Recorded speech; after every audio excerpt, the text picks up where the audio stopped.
கேரள அவசிய மையம். எந்தவிதமான பிரச்சனைகள் இருந்தாலும் 24 மணி நேரத்தில் தீர்வு கிடைக்கும். தொடர்புக்கு 9908816586. அனுர அரசாங்கம் இப்போதும் அவர்கள் குழந்தையாக இருப்பதையே அது வழிகாட்டி நிற்கிறது. ஏனென்றால் அவர்கள் தங்களுடைய எதிரிகளை துவசம் செய்ய வேண்டும். இதுதான் அவர்களுடைய இலக்காக, முதன்மை இலக்காக இருக்கிறது. ஆகவே அவரை இந்த பட்டளந்தை வதை முகாம் சார்ந்து கொண்டு போயிருந்தால் அது வேற விடயமாக போயிருக்கும், மனித உரிமை சார்ந்த விடயமாக போயிருக்கும். வெளிசக்திகள் அதில் தலையிட முடியாது, இலங்கையினுடைய நீதித்துறைகளை தலையிட முடியாத நிலைமையே உருவாயிருக்கு. இந்த ரணில் விக்ரமசிங்காவை கைது செய்ததன் மூலம் அவர்கள் கிளர்ச்சியை புரட்சியாக்க முடியாமல் தோல்வியடைந்திருக்கிறார்கள். அதாவது சட்டத்தில் இருக்கின்ற ஓட்டைகளை பயன்படுத்தி இந்த பெரிய எலிகள் எல்லாம் தப்பிக்கொள்ளும், பெருச்சாளிகள் எல்லாம் தப்பிக்கொள்ளும், இந்த சுண்டலிகள் தான் நம்பிட்டுக் கொள்ளும். நீதிபதிக்கு கண் கட்டப்பட்டிருப்பது யாரையும் பார்க்க கூடாது.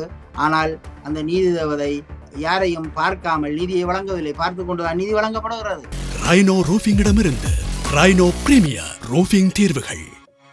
அரசியலில் நகர்த்தப்படும் காய்கள், திரைமறைவில் நடக்கும் ரகசிய பீரங்கள், உலகத் தமிழர் அறிந்தேயாக வேண்டிய உண்மைகளை தேடி ஒரு உடறுப்பு.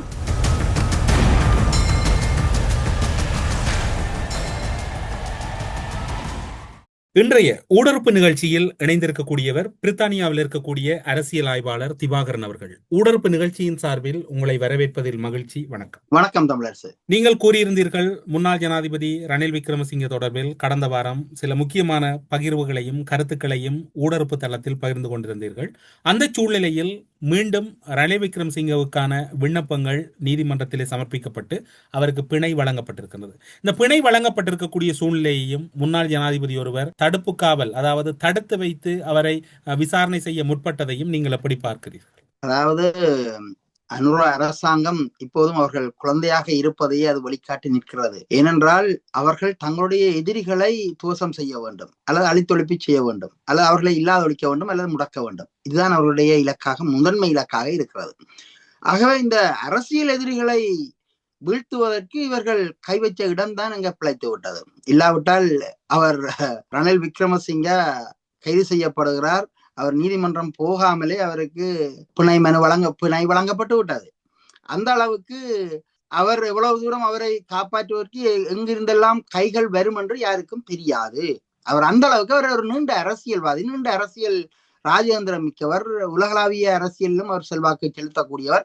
அதுவும் குறிப்பாக இன்றைய இந்து சமுத்திர பிராந்திய அரசியலில் இருக்கின்ற கொதிநிலை, நெருக்கடி, அதனுடைய ஆளுகை சார்ந்த விடயங்கள்ல ரணில் தேவைப்படுவார். எப்பவுமே மேற்குலகத்துக்கு அவர் தேவைப்படுவார். மேற்குலகம் அவரை கைவிட்டதாக கூட வெளிக்கண் பார்வைக்கு தோன்றலாம், தெரியலாம், அவ்வாறு பேசலாம். ஆனால் அவர் மேற்குலகத்தின் அனுசரணை இன்றி அவர் வெளியே வர முடியாது. ஏனென்றால் இந்த அனுர அரசாங்கம் அவ்வாறு இறுக்கமாக அவரை கொண்டு போகலாம் என்று நினைத்தார்கள். ஆனால் அவருக்கான வெளி சக்திகள் பெரிய அளவில் இங்கே வேலை செய்திருக்கிறார். ஆனால் அதை நேரடியாக அமெரிக்க தூதர் வர வேண்டும் என்றோ அல்லது அமெரிக்காவிலிருந்து பேச வேண்டும் என்றோ கிடையாது. அது மேற்குலகம் இரகசியமான சில நடவடிக்கைகளை செய்ய வேண்டுமாக இருந்தால் அவர்கள் UN இருக்கிறது, IMF இருக்கிறது, அதே மாதிரி உலக வங்கி இருக்கிறது, மற்றும் கடன் வழங்குகின்ற நாடுகள், நிதியுதவி இந்த நாடுகளுடைய அனுசரணையோடு அதை இலகுவாக அவர்கள் செய்து போட்டு அமைதியாக இருப்பார்கள். இந்த இந்து சமுத்திர பிராந்திய இந்த அரசியல் அதுதான் நடக்கிறது. இந்த பெரும் போட்டியிலே அவர்கள் நேரடியாக யாரும் தங்கள் முகத்தை காட்டாமல் எப்போதும் தங்களுக்கு உதவக்கூடிய ஒருவர் இருக்க வேண்டிய தேவை இருக்கிறது. அந்த அடிப்படையில இப்ப மேற்குலகத்துக்கு உதவக்கூடிய அணிகள் ஒன்று சேர்ந்திருக்கின்றன என்றுதான் சொல்ல வேண்டும். முதலாவது விடயத்துல.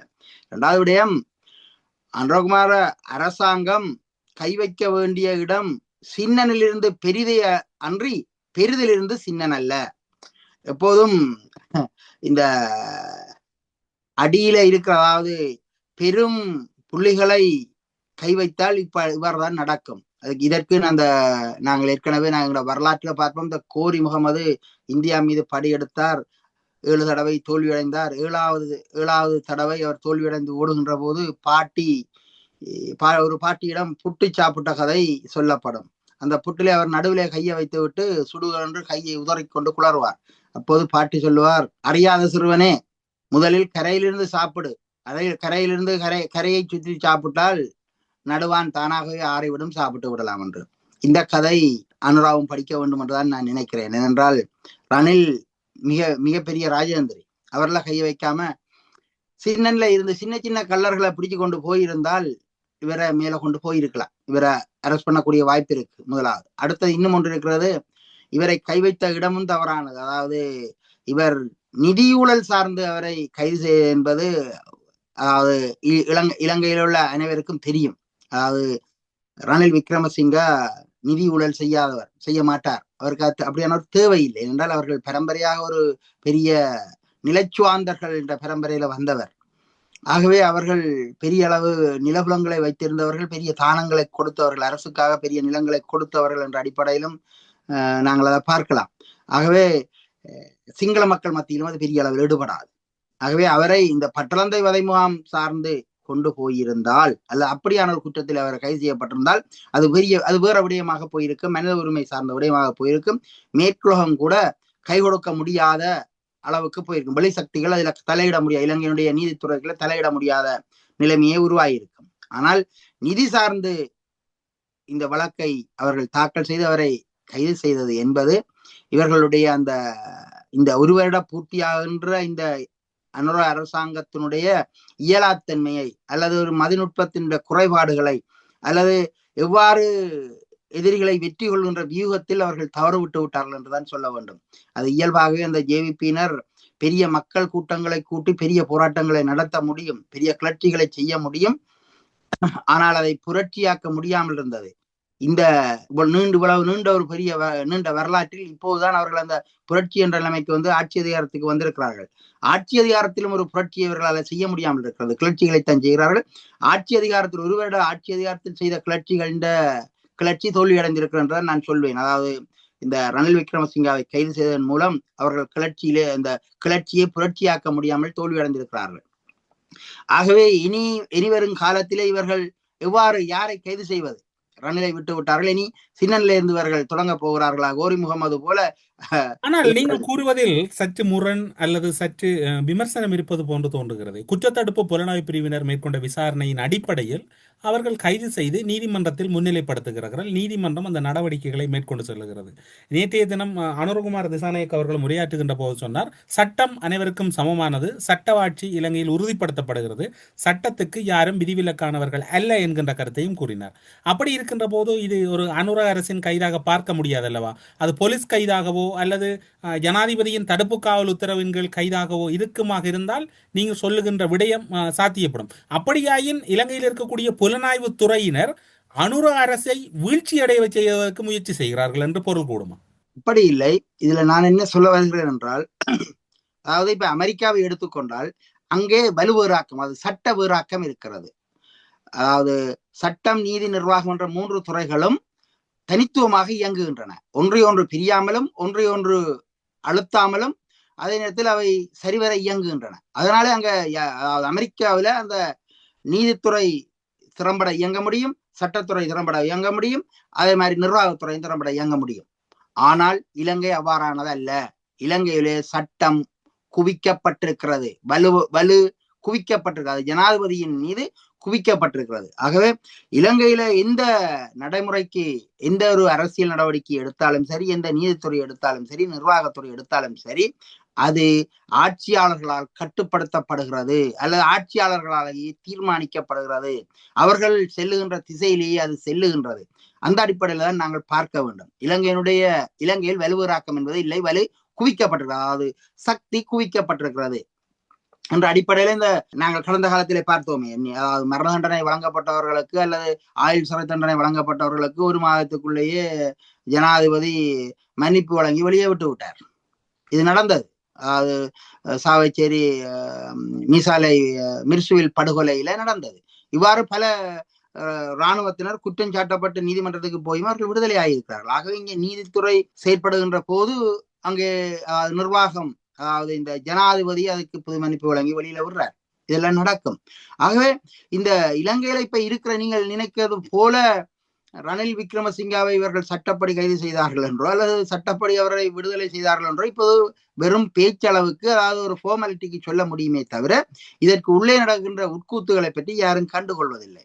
ரணில் விக்ரமசிங்காவை இவர்கள் சரியாக கைது செய்திருந்தால், ரணில் விக்ரமசிங்காவை அடைப்போம், அவரை கொண்டு சிறைச்சாலையிலே போடுவோம் என்று இவர்கள் உறுதியாக இருந்தால் நிச்சயமாக அதை மிகச் சரிவர செய்திருக்க முடியும். ஆனால் அவர்கள் செய்யவில்லை. ஏன் செய்யவில்லை? அவர்கள் ஒரு பயமுறுத்தலுக்காக தங்களுடைய ஒரு ஆண்டு பூர்த்தியை ஏதாவது செய்து ஒரு புரட்சியாக காட்ட வேண்டும் என்பதற்காக செய்தார்கள். அது பிசகிவிட்டது. இனி அடுத்த முறை அவர்கள் என்ன செய்வார்கள் என்றே நாங்கள் பொறுத்திருந்து பார்ப்போம். இருந்தாலும் இவர்கள் ஓயப்போவதில்லை என்றால் தங்களுடைய ஆட்சி அதிகாரத்தை தொடர்ந்து தக்க வைப்பதற்கு ஏதாவது ஒன்று செய்யத்தான் வேண்டும். ஆகவே இந்த அதிகாரமே ஆசை நாயகி. ஆகவே இந்த அதிகாரத்தை இவர்கள் ஒருபோதும் இழக்க தயாரில்லை. ஆகவே இந்த அதிகாரத்தை தக்க வைப்பதற்கு, அதாவது என்பிபி என்கின்ற ஜேவிபி இலங்கையினுடைய ஆட்சி அதிகாரத்தை தக்க வைப்பதற்கு இன்னும் எதையெல்லாம் செய்வார்கள், முயற்சிப்பார்கள். இந்த கைது இடம்பெற்ற போது எதிர்க்கட்சியினராக இருக்கலாம், பல சட்டத்தரணிகள் கூட பல கருத்துக்களை கூறியிருந்தார்கள். சுமந்திரன் அவர்களும் இந்த கைதானது வெள்ளிக்கிழமை இடம்பெற்றது தொடர்பில் தன்னுடைய விசனத்தை தெரிவித்திருந்தார். ஆனால் அவருடைய கருத்துக்கு மட்டும் தென்னிலங்கையிலிருந்து இவர் ரணிலின் வீட்டில் இருக்கிறாரா, இவர் ரணிலோடு இருக்கின்றாரா என்கின்ற ஒரு விமர்சனத்தை முன்வைப்பது என்பது, ஒரு முன்னாள் ஜனாதிபதி கைது செய்யப்பட்டிருக்கின்றார், அவர் ஒரு சட்டத்தரணியாகவும் ஒரு அரசியல் பிரமுகராகவும் தன்னுடைய கருத்தை முன்வைத்திருக்கின்றார். அதில் ஏன் தேசிய மக்கள் சக்தியின் அமைச்சர்களுக்கு முரண் ஏற்பட வேண்டும்? இங்கே இதை நாங்கள் வடிவாக அதாவது இந்த கூக்குரல்கள், சுமந்திரனுக்கு எதிரான கூக்குரல்கள் எங்கிருந்து வருகிறது என்பதை பார்க்க வேண்டும். தென்னிலங்கையில் என்று சொல்ல தேவையில்லை, தென்னிலங்கையில் என்று நாங்கள் எடுத்துக்கொள்ளவும் தேவையில்லை. தென்னிலங்கையில் இதை பற்றி கவலையே படமாட்டார்கள். இவர்கள் வந்தால் என்ன, இவர்கள் போனால் என்ன, அவர்களுக்கு எந்த கவலையும் கிடையாது. ஆனால் எங்களுடைய தமிழ் பகுதியில இருந்து போயிருக்கின்ற இந்த எம்பிக்களுக்கு ஒரு தேவை இருக்கிறது, தங்களை முதன்மைப்படுத்துவதற்கான தேவை இருக்கிறது.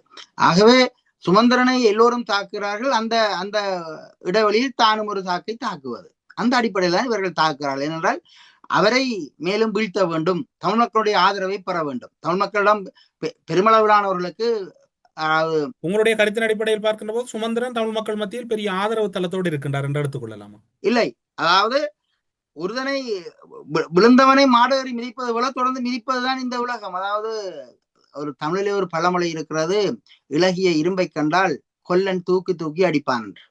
அதாவது அவனுடைய ஆமாரை, அந்த சுத்திகளை தூக்கி நல்லா அடிப்பான், இறுக்கமாடி வேகமாக அடிப்பான். அது கடுவலாக இருந்தால் கை அதிரும், நோகும், ஆகவே அடிக்க மாட்டான். இங்கே இளகி விட்டது இரும்பு, ஆகவே எல்லாரும் தூக்கி தூக்கி அடிக்கிறார்கள். அதுதான் உண்மையானது. ஆகவே சுமந்திரன் பலவீனம் அடைந்து விட்டார். பலவீனம் அடைந்தவரை மேலும் பலவீனப்படுத்துவது ஒரு புறம் இருக்க, தங்களை முதன்மைப்படுத்துவதற்காகத்தான் இந்த வேலைகள் எல்லாம் நடக்கிறது. இது வடக்கிலையும் வடகிழக்குல தான் இருக்கே தவிர தென்னிலங்கையில இருந்து வருவதில்லை. தென்னிலங்கை அரசியல் தலைவர்கள் யாரும் இங்கே கருத்து சொல்லவில்லை. வடக்கு கிழக்கு பிரதிநிதித்துவ வந்தவர்கள் தான் சொல்றார். அமைச்சர் பிமல் ரட்நாயக்கவும் இந்த கருத்தை கடந்த ஞாயிற்றுக்கிழமை குறிப்பிட்டார். எங்களுடைய இதை நான் இவ்வாறு தான் சொல்வேன். இது எங்களுடைய தமிழ் பிரதேசத்திலிருந்து போன பிரதிநிதிகள் இதை சொல்ல வைப்பது. ஏனென்றால் தங்களுக்கு ஒரு நேரு குணரட்னம் அவர்களும் ஒரு கருத்தை குறிப்பிட்டார். அரசியல் ஆய்வாளர் நேரு குணரட்னம் அவர்கள் ஒரு கருத்தை குறிப்பிட்டார். எல்லா வழக்குகளிலும் முன்னிலையில் நிற்கக்கூடியவர், எல்லா வழக்குகளிலும் தன்னை முன்னிலைப்படுத்தக்கூடியவர், எல்லா வழக்குகளிலும் தானும் ஈடுபட்டவர் என்று கூறுகின்ற சுமந்திரன் ரணிலின் கைதில் மட்டும் சற்று விலகி இருந்தது மட்டுமல்லாது மிக அவதானமாக நடந்து கொண்டார் அது என்கின்ற ஒரு சந்தேகத்தையும் அவர் எழுப்பியிருந்தார். நீங்கள் அதனோடு உடன்படுகிறீர்களா? நிச்சயமாக அவர் குறிப்பிட்ட கருத்தில் எந்த தவறும் கிடையாது. என்றால் இந்த ரணில் விவகாரத்தில் இவர் தலையிடாமைக்கு காரணம் தமிழ் மக்கள் கொதித்து போயிருக்கிறார்கள். ரணில் தமிழ் மக்களுக்கு எதிராக பாரதூரமான குற்றங்களை இழைத்தவர் என்ற அடிப்படையிலும் தமிழுடைய போராட்டத்தை பின்னோக்கி தள்ளுவதில் பெரும் பங்காற்றியவர்கள் என்பதிலும் தமிழ் மக்கள் அவர்களே மிக ஆக்ரோஷத்தோடு இருக்கிறார்கள். இவருடைய கைதை தமிழ் மக்கள் மிக சந்தோஷமாக வரவேற்றார்கள், மகிழ்ச்சி அடைந்தார்கள். எல்லோருமே சமூக வலைத்தளங்களில் பார்த்தாலே தெரியும், எல்லோரும் மகிழ்ச்சி அடைந்தார்கள். ஆனால் சுமந்திரன் ஏன் போகவில்லை என்றால் தமிழ் மக்கள் மகிழ்ச்சி அடைந்து கொண்டிருக்கிறார்கள். இந்த நேரத்தில் போய் மீண்டும் தான் அடி வாங்க தயாரில்லை. தமிழ் மக்களுடைய எதிர்ப்பை மேலும் எதிர்கொள்ளக்கூடாது என்பதற்காகத்தான் அவர் பின்பவால் பேசியிருப்பார், பின்பவால் கதைத்திருப்பார். ஆனால் முன்வழியில் அவர் வரவில்லை, பொது வழிக்கு அவர் வரவில்லை. அதை தவிர்த்திருக்கிறார் என்றுதான் நாங்கள் இங்கே அர்த்தப்பட வேண்டும். இன்னும் ஒரு கருத்து சமூக வலைத்தளங்களில் பகிரப்படுகிறது. அரசியல் கைதிகள் இருக்கின்றார்கள், நீண்ட நாட்களாக அரசியல் கைதிகள் பலர் நோய்வாய்ப்பட்டிருக்கின்றார்கள், பலருடைய கைதுகளுக்கு இன்று வரைக்கும் நிவாரணமே கிடைக்கவில்லை, பலர் இன்று வரைக்கும் தங்களுடைய குடும்பத்துக்கு இணைய வேண்டும் என்கின்ற சந்தேகத்தின் அடிப்படையில் கைது செய்யப்பட்டிருக்கின்றார்கள். ஆனால் இன்று முன்னாள் ஜனாதிபதி ரணில் விக்ரமசிங்க சிறைச்சாலைக்கு கூட செல்லவில்லை. சிறைச்சாலை வைத்தியசாலைக்கு சென்றார், அடுத்த நாள் தேசிய வைத்தியசாலைக்கு சென்றார். ஆனால் நீண்ட நாட்களாக சந்தேகத்தின் அடிப்படையில் அவர்களுடைய அடிப்படை வழக்கு கோவைகள் கூட திறக்கப்படாமல் இருக்கின்றது என்கின்ற ஒரு கருத்து சமூக வலைத்தளங்களில் முன்வைக்கப்படுகிறது. ஆனால் அதற்கு பதில் வழங்குகின்ற பலர் முன்னாள் ஜனாதிபதி என்கின்ற போது அவர் விடயத்தில் நடந்து கொண்டது சரி என்கின்ற கருத்தை முன்வைக்கின்றார். ஆனால் அனுரகுமார கூறுகின்றார் சட்டம் அனைவருக்கும் சமம் என்று. ஒட்டுமொத்தத்தில் குழப்பமாக இருக்கின்றது. ஒரு நீண்ட நாள் அரசியல் பரப்பில் அவதானியாக இருக்கக்கூடியவர், அரசியல் விமர்சகர், பத்தி எழுத்தாளர் என்று பல பரிணாமங்களில் இருக்கக்கூடிய திவாகரன், இதனை எப்படி பார்க்கிறீர்கள்? ஜனாதிபதிகளுக்கான அந்த சிறப்பு சலுகை வழங்கப்பட்டதை சரி என்கிறீர்கள்? சிறப்பு சலுகை தான் இல்லை என்று சொல்லப்பட்டு விட்டது. இந்த சிறப்பு சலுகைகளை இவர்கள் ஏன் வழங்குகிறார்கள்? அவர்களை தப்ப வைப்பதற்காகத்தான். அதாவது சட்டத்தில் இருக்கின்ற ஓட்டைகளை பயன்படுத்தி இந்த பெரிய எலிகள் எல்லாம் தப்பிக்கொள்ளும், பெருச்சாளிகள் எல்லாம் தப்பிக்கொள்ளும், இந்த சுண்டலிகள் தான் நம்பிட்டுக் கொள்ளும். ஆகவே இங்க ஜனாதிபதியாக இருந்தவர்களை யாரையும் கைது செய்து இனிமேலும் அடைக்க மாட்டார்கள் என்பதுதான் நிதர்சனமான உண்மை. அதாவது இலங்கையினுடைய அரசியல் வரலாற்றில் கடந்த கால அரசியல் தலைவர்களாக, கடந்த கால பிரதமர்களாக இருந்தவர்களாகவும் சரி, பின்னாளில் அரசு தலைவராக வந்த ஜனாதிபதிகளாக இருந்தாலும் சரி, யாரையும் நீதியின் நிறுத்தி அவர்களை குற்றவாளிகளாக காட்டக்கூடிய திடகாத்திரமான நீதித்துறை என்பது இலங்கையில் கிடையாது. அதே போல அவர்களை குற்றஞ்சாட்டி அவ்வளவு தூரத்துக்கு அவர்களுடைய குற்றங்களை வலுவாக்கி அதை ஒழுங்குபடுத்துகின்ற சட்டமா அதிபர் திணைக்களமோ அல்லது போலீசாரோ அவ்வாறு நடந்து கொள்ளவும் மாட்டார்கள். ஆகவே இலங்கையை பொறுத்தளவில் சிங்கள தேசத்திற்கான ஒரு சட்டம் ஒன்று இருக்கிறது, தமிழர் தேசத்துக்கான ஒரு சட்டம் ஒன்று இருக்கிறது. அவர்களை பொறுத்தளவில் அவர்களுடைய அளவில் தான். ஆனால் பேரளவில இலங்கையினுடைய 2ஆம் குடியரசு யாப்பின் கீழ் இருக்கின்ற அரசியலமைப்பினுடைய சட்ட பிரகாரத்தின்படி அனைவரும் சமம் என்று அங்கு எழுத்து மூலம் சொல்லப்படும். ஆனால் நடைமுறையில் அவ்வாறு இருக்காது. இதுக்கு இன்னும் ஒரு உதாரணம் சொல்வேன்.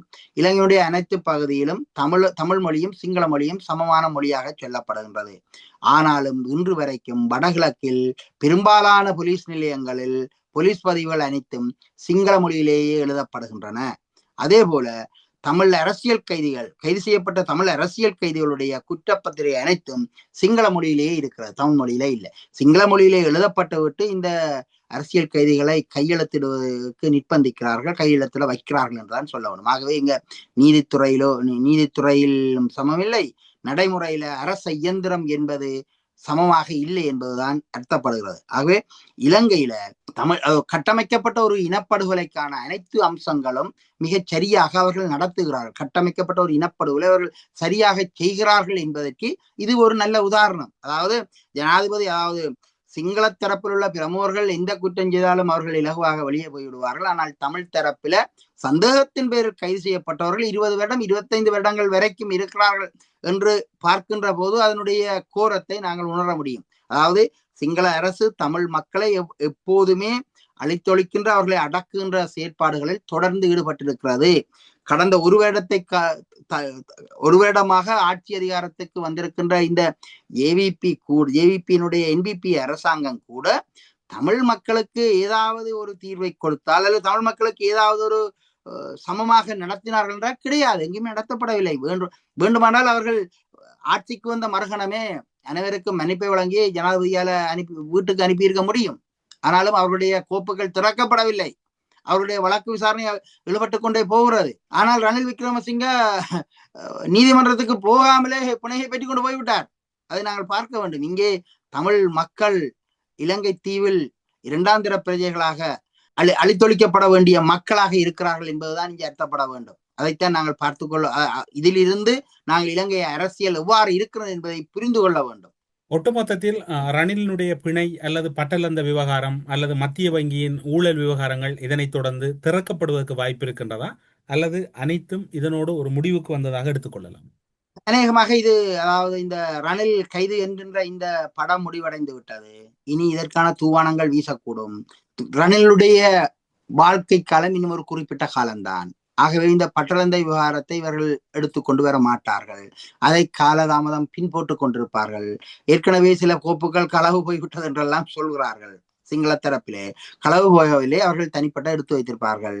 ஆனால் ரணில் அவர் மரணப்பிடிக்கு நெருங்கி விட்டார். அவருடைய வயது, அவருடைய உடல் நலம் எல்லாம் நெருங்கி விட்டது. ஆகவே இதுக்கான இந்த வாய்ப்புகளும் இல்லை. ஒன்று. 2வது, ரணில் நீண்ட காலம் இருந்தாலும் கூட, அதாவது இலங்கையினுடைய ஒரு அரசு தலைவரை தண்டித்தோம் என்ற அது பதியப்படக்கூடாது என்பதும் சிங்கள தேசத்துல இருக்கிற எழுதப்படாத நியதியாக இருக்கிறது. அதை மகா சங்கம் பார்த்து கொள்ளும்.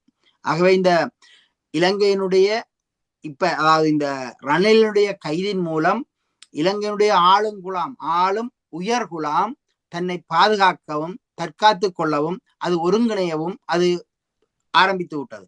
ஆகவே இனிவரும் காலங்களில் இந்த உயர்குலாத்தை கைது செய்வது என்பது இயலாமல் போய்விடும்.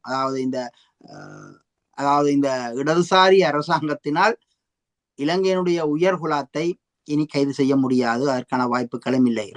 ரணில் எவ்வாறு இலகுவாக வெளியே வந்தார் என்பதிலிருந்து மற்றவர்கள் மீது அவர்கள் கை வைக்க மாட்டார்கள்.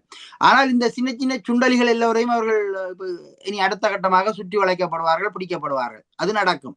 ஆனால் இந்த உயர்குலாம், அதாவது ராஜபக்ச குடும்பத்தில் இருந்தோ அல்லது ராஜபக்சவோ அல்லது கோத்தபய ராஜபக்சவோ மஹிந்த ராஜபக்ச இந்த இருவருமோ அல்லது அவருடைய பசில் ராஜபக்சவோ கை செய்யப்படுவதற்கான எந்த வாய்ப்புகளும் கிடையாது. அது நடக்காது. ஆகவே இங்கே இந்த வல்லமை வாய்ந்தவர்கள் வல்லமையான இடங்களை நாடுவார்கள், அவர்கள் வாழ்ந்து கொள்வார்கள். ஆனால் இந்த கீழ்மட்டத்தில் இருப்பவர்கள் தான் தண்டிக்கப்படுவார்கள். இது இந்த நீதி அதாவது சட்டம் ஒரு இருட்டகை, நீதி தேவதைக்கு கண் கட்டப்பட்டிருப்பது யாரையும் பார்க்க கூடாது. ஆனால் அந்த நீதி தேவதை யாரையும் பார்க்காமல் நீதியை வழங்கவில்லை, பார்த்து கொண்டுதான் நீதி வழங்கப்படுகிறது. ஆனால் நாங்கள் அந்த கண்ணை பார்க்காமல் என்று ஒரு சிலையை நாங்கள் கட்டி வச்சிருப்போம், எல்லா இடமும் வச்சிருக்கிறார்கள். அது உண்மை அல்ல. அது மக்களை ஏமாற்றுவதற்கான சின்னமாகத்தான் நாங்கள் பார்க்க வேண்டும். அப்படியாயின் ரணில் விக்ரமசிங்கவின் கைதின் பின்னர் முன்னாள் ஜனாதிபதிகள் பலர் கைது செய்யப்படலாம் என்பது எல்லாம் நடைமுறை சாத்தியமற்றது என்று கூறுகிறீர்கள். நிச்சயமாக நடைமுறை சாத்தியமற்றது.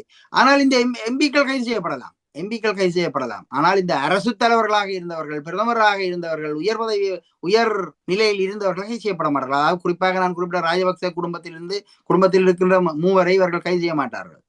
அதே மாதிரி சந்திரிகாவையோ அல்லது ஏனியவர்களையோ கைது செய்வதற்கான வாய்ப்புக்கு, முன்னாள் ஜனாதிபதிகளை கைது செய்வதற்கான எந்த வாய்ப்புகளும் கிடையாது. ஆனால் அவர்கள் பெருங்குற்றம் செய்திருக்கிறார்கள். அதாவது இனவழிப்பை சார்ந்து மனித குலத்துக்கு எதிரான ஏராளமான குற்றங்களை செய்திருக்கிறார்கள். ஆனால் அந்த குற்றங்கள் விசாரிக்கப்பட மாட்டாது. உதாரணமாக பட்டலந்தை விவகாரம் கூட இவர்கள் தொடர்ந்து பேசிக் கொண்டிருப்பார்கள். அதில் இருந்த கொடூரங்களை பற்றி சொல்வார்கள். அப்படி செய்தார், இப்படி செய்தார், கொடூரமானவர் என்று ஒவ்வொருவரையும் சொல்லிக் கொண்டிருப்பார்கள். ஆனால் அதை நீதியின் கொண்டு வந்து நிறுத்த மாட்டார்கள். அவ்வாறு நிறுத்தினால் தமிழ் மக்களுக்கான நீதி அங்க பின்னால் இரண்டாவதா வந்து நிற்கும். அப்ப தமிழ் மக்களுக்கான நீதி வழங்க வேண்டிய இடத்தில் இவர்கள் என்ன செய்வது? ஆகவே இதை பின்னோக்கி தள்ளி போட்டு கொண்டு போவார்கள். தோழர்கள் தங்கள் முன்னே கொல்லப்பட்ட தோழர்களுக்கும் வதைக்கப்பட்ட தோழர்களுக்கும் பழிவாங்க முடியாமல், அவர்கள் மெல்லவும் முடியாமல் பெரும் சிக்கலுக்குள்ளாயிருக்கிறார்கள் என்றுதான் நான் சொல்லுவேன். ஆகவே தோழர்களால் இன்றைய இந்த முதலாளித்துவ உலக அரங்கில் தாங்கள் நினைத்தபடி எதனையும் செய்துவிட முடியாது, ஆட்டிப்படுத்தி விட முடியாது. இலங்கை ஒரு கேந்திர முக்கியத்துவம் வாய்ந்த நிலப்பகுதியில் அமைந்திருப்பதனால் இத்தகைய வெளி அழுத்தங்கள் வரும், வெளியிலிருந்து கைகள் வரும். அதாவது ரணில் விக்ரமசிங்க வெளியே வந்திருக்கிறார் என்று சொன்னால் அது மேற்குலகத்தினுடைய கைகள் எங்கு ஒரு இடத்துல இருக்கும், அது கண்ணுக்கு புலப்படாது. அந்த எங்களுக்கு கண்ணுக்கு புலப்படவில்லை என்பதற்காக நாங்கள் யாரும் அவர்களுக்கு உதவி செய்யவில்லை என்று நாங்கள் சொல்லக்கூடாது. அந்த மூலத்தை கண்டறிய வேண்டும். அதாவது இந்த ரணில் விக்ரமசிங்க எவ்வாறு வெளியே வந்தார் என்ற மூலத்தை முதல் கண்டறிந்து சொல்ல வேண்டும். அதற்கு ஒரு குறிப்பிட்ட காலவாசம் தேவையாக இருக்கிறது. அந்த மூலத்தை கண்டறிய, ஏனென்றால் அதற்கான இந்த சமீட்சைகளும் வெளியே தெரியவில்லை. ஆகவே இங்கு ஒரு பெரிய சக்தி வேலை செய்திருக்கிறது. இந்த பெரிய வேலை சக்தி யார் என்பதை கண்டறிய வேண்டும். அதை கண்டறியாமல் நாங்கள் வெறும் வெளிப்பார்வையில் பார்த்துவிட்டு எல்லாவற்றையும் பேசிக்கொண்டிருக்க முடியாது. ரணில் விக்ரமசிங்க இவர்கள் அடைப்பதற்கான வாய்ப்புகள் இருந்தும் அதை நழுவ விட்டு விட்டார்கள் என்றுதான் இப்போது நாங்கள் அர்த்தப்பட வேண்டும். ஆகவே இந்த அரசும் ஊழலை செய்கிறது என்றுதான் சொல்ல வேண்டும். அதாவது அனுரகுமார அரசாங்கமும் இங்கே ஊழல் செய்திருக்கிறது. ஏனென்றால் அது எவ்வாறான ஊழல் என்றால், பிடிக்க வேண்டியதை பிடிக்காமல் விடுவதும் ஒரு ஊழல் தான். இந்த ஊழல் ஒழிப்பு எங்கே போய் நிற்கிறது என்று பாருங்கள். ஊழலை ஒழிக்க முடியாது இலங்கையில. ஊடறுப்பு நிகழ்ச்சியில் இணைந்து கொண்டு ரணில் விக்ரமசிங்கவின் கைதின் பின்னர் ஏற்பட்டிருக்கக்கூடிய மாற்றங்களும், கைதின் பின்னர் அனுர அரசு விட்டிருக்கக்கூடிய தவறுகளும், அதில் இருக்கக்கூடிய சட்ட ரீதியான விடயங்கள் எவ்வாறு பார்க்கப்பட தவறி இருக்கின்றது என்கின்ற பல விடயங்களை ஊடறுப்பு நிகழ்ச்சியின் வாயிலாக வெளிப்படுத்தியமைக்கு சிறப்பு நன்றிகளோடு உங்களிடம் விடைபெற்றுக் கொள்கிறோம். நன்றி, வணக்கம். நன்றி. அரசியலில் நகர்த்தப்படும் காய்கள், திரைமறைவில் நடக்கும் ரகசிய பீரங்கள், உலகத் தமிழர் அறிந்தேயாக வேண்டிய உண்மைகளை தேடி ஒரு ஊடறுப்பு.